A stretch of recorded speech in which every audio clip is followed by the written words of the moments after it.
Okay, so we're going to be taking a look at our work here, soil testing. The first 4 slides give us 4 different samples of soil to look at. The first sample, they give us a picture. It says this soil sample has a dark color and has a soft texture with only a few rocks. I can see from this picture a few of the rocks they're talking about here.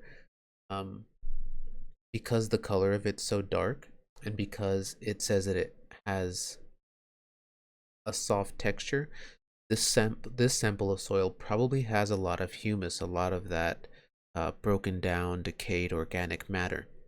Because of that, also probably has a lot of nutrients. It tells us this sample can retain a lot of water, and guessed this sample contains many nutrients. The soil sample number 1. Soil sample number 2, I can see a lot. It looks a lot drier. The color's a lot different, and this one looks a little bit more rough. I can see a lot more rocks here. This soil sample has a light brown color and can have either a hard or soft texture with a few rocks. So looking at the picture and reading that example, we can tell that this sample probably has a lot more clay to it. We can see that it dried out and it kind of cracked, but it looks very, very tough. Um, it looks, really hard up on the top. It does say that it could have a hard or soft texture, so this is probably what it looks like after maybe it rained or someone tried to water it, like if they were trying to grow some plants or something. It says this sample can retain some water and that the sample does contain some nutrients, but not very many. So it might have some other things mixed in there with the clay. We can definitely see some gravel, some rocks, but I'm not sure what else might be in there. Maybe some sand because of the color. Soil sample 3. This looks like something they might have gotten at a beach. This soil sample has light color and soft texture with very little rocks.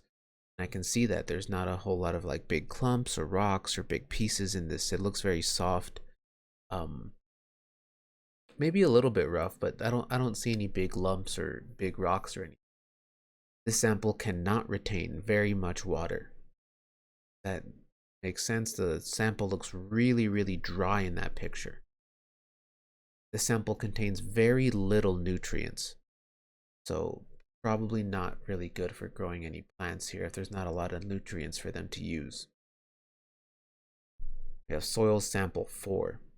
This soil sample has a light gray color and has a rough texture with many rocks. Sorry, very many rocks.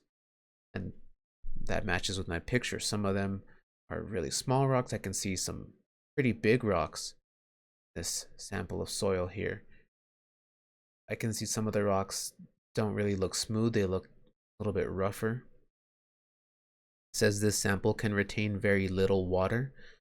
With so many rocks, with so much gravel, that makes sense. The rocks aren't going to suck up and hold on to any water, really. And it says this sample contains very little nutrients. So again, maybe not a great one for plants. The next 5 slides have questions for us, 2-part questions. This box here gives us a question.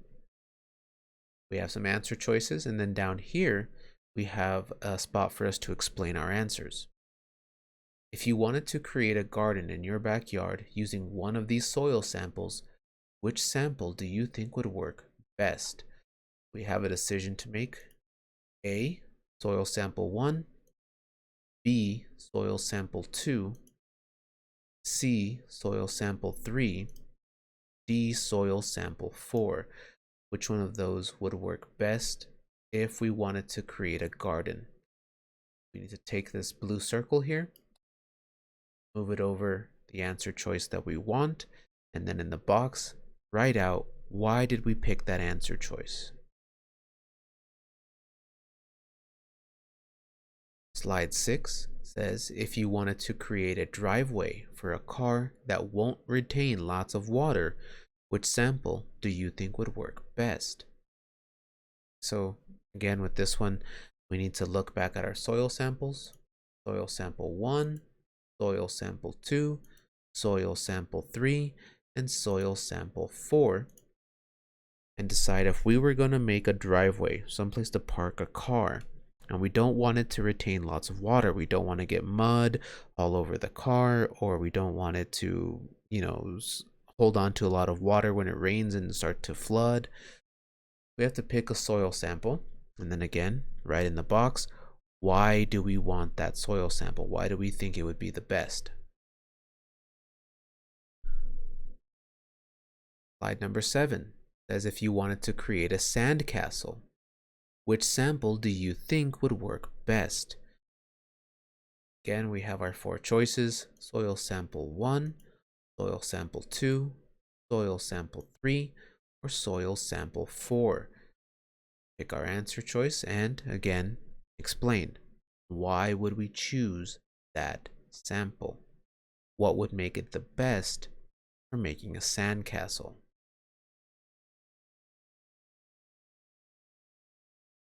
If you wanted to create a large sandbox to play in, which sample do you think would work best?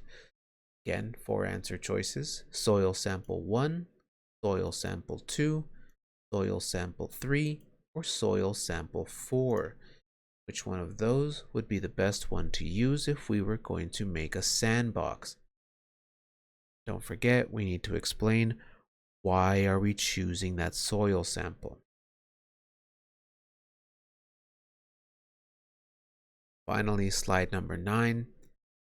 If you wanted to plant some trees, which sample do you think would be the worst to use?